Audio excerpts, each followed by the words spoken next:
Hey everybody, welcome to Leon's Chainsaw Parts and Repair. I kind of knew this was going to happen. The minute I said repairs are coming in, or ready to come in again, oh my god. There were guys who had boxes packed and ready to go. So, the ones who got here first are the ones that are closest to me. David's down south, not too far. So, got a whole pile of stuff. Got a bunch of McCulloch in a box over here. Got a Pioneer, what I think is a farm saw. All the badging is gone, but based on the plastic starter and the that kind of worm drive starting system, that's a lot like the 330 Homelite. I'm thinking it's a farm saw, but the tag actually doesn't say. It just has a 430 number on it. So I'll look into that later. The most important one that was in the batch was his Super XL 925. That was the one that really was the focus, and where the hell did I put the note? Boy, I'm starting off good. Good and organized. Not. Not really. Here we go.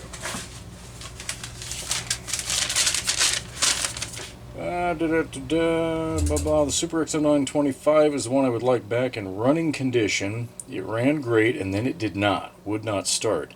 Hope nothing crazy. I replaced the cylinder and piston not too long ago. So I don't know yet how crazy it is, but we definitely have some crazy going on. So first off, I always do a little diagnosis before I fire up the camera. Or, well, not always, but most of the time. So let me put this plug back in. Show you how I started. Okay, not bad. A little bit of noise out of something. But that compression just felt a little bit low. I mean, the hang test is okay. Not bad. But not great. So I wanted to see if it had spark, so I pulled the spark plug. And it does have spark, so I know the ignition system's good. I'll do some diagnosis tips. So this is the old CJ6. This is an old one. But look at that color. So it's darker than it should be if it's tuned properly, but it also has an aluminum colored tinge to it. That's your first sign of a potential problem. You guys probably know where I'm going with this right now. There's the piston, and I'll have to look at the video and see how bad this makes it look. It's not totally destroyed, but this thing has gotten god-awful hot, either from a lean condition I would be almost certain, but why, that I don't know yet. So there's the rings. Now, interestingly enough, they don't look like the ring landings are collapsed. So that's a good sign. If there's not a shit ton of aluminum transfer over on the cylinder, potentially I can get away with just a new piston in this thing. But that's why I stopped, went and got the camera, and busted out the compression gauge. I want to see what this thing's going to blow and how long it takes to get there.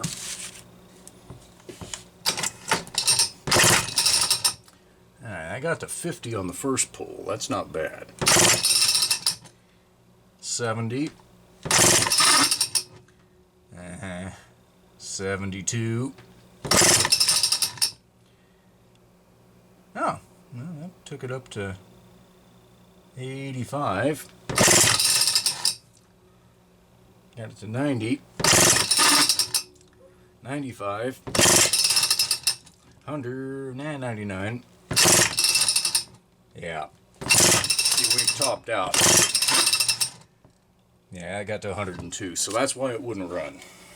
I mean, I might be able to tickle it with a little bit of a prime and get it to pop a little bit, but there's definitely some internal engine damage on this bad boy. And the way those bearings sound so dry, I think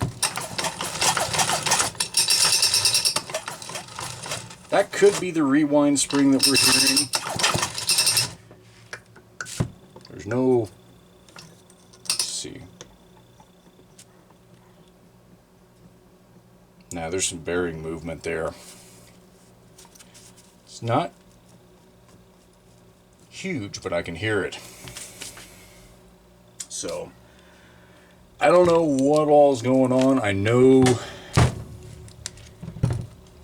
that it's gotten hot enough. That piston is done. What I don't know is if the cylinder is done as well. But it's been a while that it's been sitting, or at least I'm going to assume that it has, because I can see this is the original style fuel hose and it's all cracked out and deteriorated right here.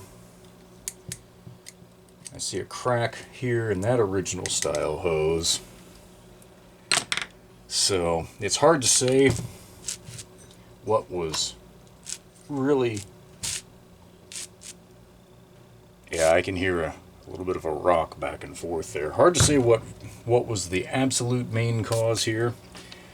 I'd have to pressure test the crankcase to really get a good sense, but I see no point in doing that right now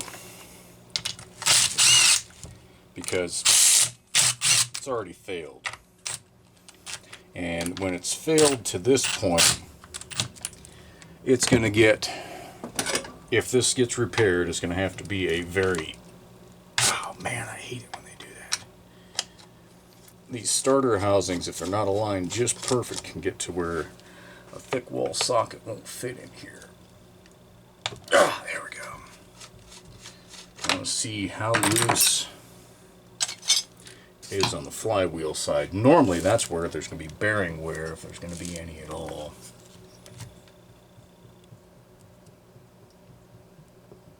And there is. You guys hear that?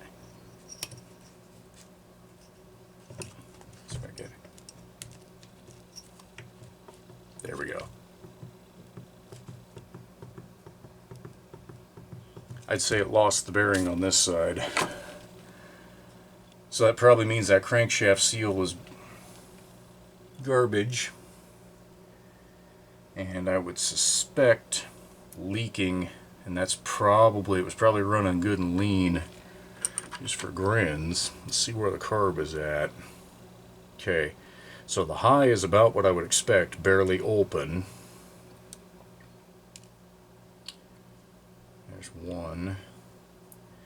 And only 1 1/4 on the low. Yeah, I'm going to say with pretty good certainty this thing ran good and lean, got hot, and scored that piston up really bad. Or bad enough. Bad enough to get down to 100, basically 100 psi of compression, which is not enough to run. So, there we are. I'm going to get a hold of David and see what he wants to do with this thing. I say I give it a 50-50, excuse me, that I could tear this down and have the cylinder be in good enough shape that I could drop a piston, whether an aftermarket or if I could find a, excuse me, a Homelite OEM. Either one. I've used those aftermarket. In fact, this might, yeah, this is one. The only problem is one of these god blessed rings broke on installation, one of the little red barn ones, so it's laying around as useless as can be. So, but other than that, you know, I've used these pistons before with pretty decent luck. So, anyhow, long-winded, I'll quit it there. First saw on the bench, unfortunately, is going to be a full engine teardown if we get this one going again.